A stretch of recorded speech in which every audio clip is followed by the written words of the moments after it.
Adik-adik, mari siapkan hati kita untuk mendengarkan firman Tuhan dengan berdoa.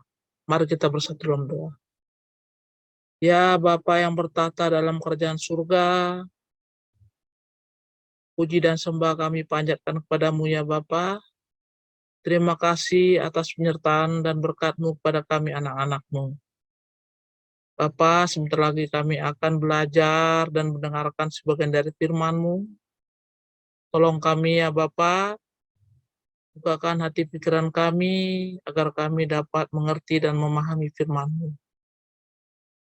Dan mampukan kami untuk dapat menjadi pelaku firman-Mu dalam kehidupan kami sehari-hari.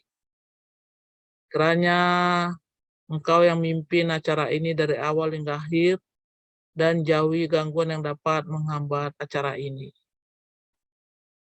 Terima kasih ya Bapa, hati dan pikiran kami siap belajar firman-Mu. Dalam nama Tuhan Yesus Kristus kami ucap syukur dan berdoa. Amin. Firman Tuhan hari ini yang adik-adik akan dengarkan dan pelajari dengan tema lalang dan gandum. Diambil dari bahan Alkitab dari Injil Matius pasal 13 ayat 24 sampai dengan ayat 30. Dengan ayat utama dari Injil Matius pasal 13 ayat 30. Demikianlah firman Tuhan. Biarkanlah keduanya tumbuh bersama sampai waktu menuai. Pada waktu itu, aku akan berkata kepada para penuai, kumpulkanlah dahulu lalang itu dan ikatlah berberkas-berkas untuk dibakar. Kemudian kumpulkanlah gandum itu ke dalam lumbungku. Matius pasal 13 ayat 30. Apakah adik-adik punya teman yang nakal, yang suka menyakiti hati teman-teman? Apa yang adik-adik lakukan kepada teman yang nakal itu? Apakah adik-adik memusuhinya dan tidak mau berteman dengannya, atau tetap berteman dengannya?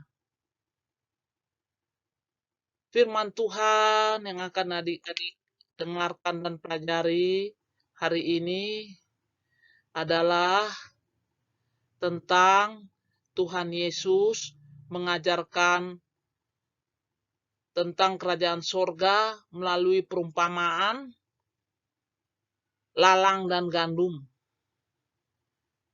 Yang mana adik-adik sebagai anak-anak Allah, kita harus belajar hidup bersama dengan si jahat sambil berjaga-jaga dan berusaha menolongnya dengan melihat contoh dari kehidupan kita, dari perbuatan kita, dari tingkah laku kita dalam pimpinan Roh Allah. Tuhan Yesus sewaktu berada di dunia senang mengajar dengan memakai berbagai alat peraga seperti pohon, contohnya pohon anggur, juga alat peraga dengan kebun anggur, domba, uang dirham, uang, burung gagak, dan lain-lain. Di samping itu, Tuhan Yesus juga senang mengajarkan firman Tuhan dengan berbagai perumpamaan. Pada saat Yesus berada di tepi Danau Galilea, datanglah orang banyak berbondong-bondong menemui Yesus. Dan Yesus mengajarkan kepada mereka tentang kerajaan sorga melalui perumpamaan lalang dan gandum. Kata Yesus kepada orang banyak itu, hal kerajaan sorga itu seumpama orang yang menaburkan benih yang baik di ladangnya. Tetapi pada suatu malam, ketika semua orang sedang tidur, musuh petani itu datang menabur benih lalang di antara gandum itu, lalu pergi. Ketika gandum itu tumbuh dan mulai berbulir, nampak jugalah tumbuh lalang di ladang itu. Lalang tumbuh berdampingan dengan gandum di ladang itu, sehingga lalang itu mengganggu pertumbuhan dari gandum. Lalu para pekerja yang digaji petani itu datang kepada petani itu dan berkata, "Tuan, bukankah Tuan menanam benih yang baik di ladang Tuan? Dari manakah lalang itu tumbuh?" Jawab petani, "Itu adalah perbuatan musuh."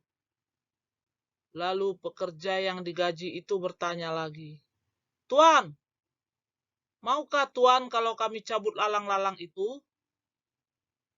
Jawab petani, "Tidak, sebab kalau lalang-lalang itu dicabut, nanti gandumnya turut tercabut. Biarkanlah lalang-lalang itu tumbuh bersama-sama sampai tiba waktu panen." Benih gandum dan benih lalang tumbuh bersama, dan akar mereka saling terkait, sehingga bila lalang dicabut, nanti gandum juga ikut tercabut. Kata petani itu, "Nanti saat tiba waktu panen, aku akan perintahkan kepada para penuai. Kumpulkanlah dahulu lalang itu dan ikatlah, lalu bakar. Sesudah itu, kumpulkan gandumnya, lalu simpan di dalam lumbung. Pada saat panen, lalang yang dikumpulkan dahulu untuk dimusnahkan dengan cara dibakar. Lalu kemudian dikumpulkan gandumnya untuk disimpan di dalam lumbung." Perumpamaan tentang lalang dan gandum dapat dijelaskan sebagai berikut. Ladang adalah dunia tempat tinggal kita saat ini. Orang atau petani yang menabur benih yang baik adalah Allah. Gandum adalah anak-anak Tuhan. Lalang adalah anak-anak si jahat. Musuh artinya adalah iblis. Waktu menuai atau waktu panen adalah waktu akhir zaman atau waktu pada saat Tuhan Yesus datang kedua kalinya nanti. Penuai yang dimaksud adalah malaikat. Perumpamaan lalang dan gandum yang diajarkan oleh Tuhan Yesus dapat diartikan sebagai berikut. Perumpamaan ini menceritakan bahwa anak-anak Tuhan seperti benih gandum yang ditaburkan di sebuah ladang, sedangkan anak-anak si jahat seperti lalang yang tumbuh bersama gandum.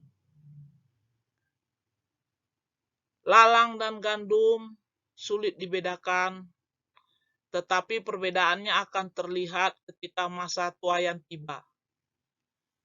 Ladang dalam perumpamaan ini merupakan kehidupan kita di dunia. Kadang kita sebagai gandum harus hidup bersama orang-orang yang tidak baik atau seperti lalang. Karena itu, anak-anak Tuhan tidak boleh tergoda untuk melakukan hal-hal yang jahat. Tuhan ingin saat tuaian tiba atau akhir zaman, atau saat Tuhan Yesus datang kedua kalinya nanti, kita didapatin tetap menjadi gandum, bukan menjadi lalang. Itulah arti perumpamaan lalang dan gandum. Tuhan sang pemilik ladang dengan sengaja memberikan kesempatan kepada anak si jahat atau si pengaruh si jahat tetap ada di tengah dunia karena satu, Tuhan memberi kesempatan kepada mereka untuk bertobat. Dua, Tuhan rindu agar kita tidak menjadi jahat dengan mengucilkan mereka yang melakukan kejahatan. Kita harus belajar untuk hidup bersama dengan mereka, tidak mengucilkan dan menolak keberadaan mereka di sekitar kita, sekalipun mereka tidak mau melakukan kehendak Allah. Ketiga, Tuhan mau kita agar menjadi contoh bagaimana hidup dalam pimpinan roh Allah bagi si jahat. Kita menjadi alat di tangan Allah untuk memberi pengaruh baik kepada sesama. Pada saat yang sama, kita juga terus dimurnikan untuk bisa terus setia mengikuti pimpinan roh Allah di tengah segala godaan dan pergumulan hidup. Berikut adalah gambar gandum dan lalang saat mendekati musim panen. Pada saat masih dalam tunas atau masih kecil ya, gandum dan lalang sulit dibedakan. Tetapi pada saat mendekati musim panen, kelihatan jelas perbedaan dari tumbuhan gandum dan tumbuhan lalang. Bila bunga gandum sudah berisi bulir, gandum akan lebih berat dan cenderung bulirnya turun melengkung ke bawah. Kalau lalang, bulirnya sedikit dan ringan dan bertumbuh ke atas. Berikut gambar bulir gandum yang diperbesar. Kelihatan bentuknya sangat berbeda antara gandum dan lalang. Berikut adalah gambar bulir gandum dan juga gambar jenis makanan yang terbuat dari gandum seperti roti. Ya, roti itu terbuat dari tepung terigu, dan tepung terigu sendiri bahan baku utamanya adalah dari gandum. Begitu juga gambar roti gandum, juga mie instan, itu juga terbuat dari bahan bakunya dari bulir gandum. Demikianlah firman Tuhan. Mari adik-adik kita lipat tangan, tundukkan kepala. Mari kita berdoa. Ya Bapa kami di surga, terima kasih ya Bapa, Engkau telah menaburkan hal yang baik dalam diri kami. Tolonglah kami ya Tuhan, agar dapat bertumbuh sebagai gandum-gandum yang baik di tengah ladang dunia ini. Bantulah kami untuk dapat terus melakukan kehendak-Mu dalam kehidupan kami sehari-hari. Dalam nama Tuhan Yesus kami berdoa. Amin.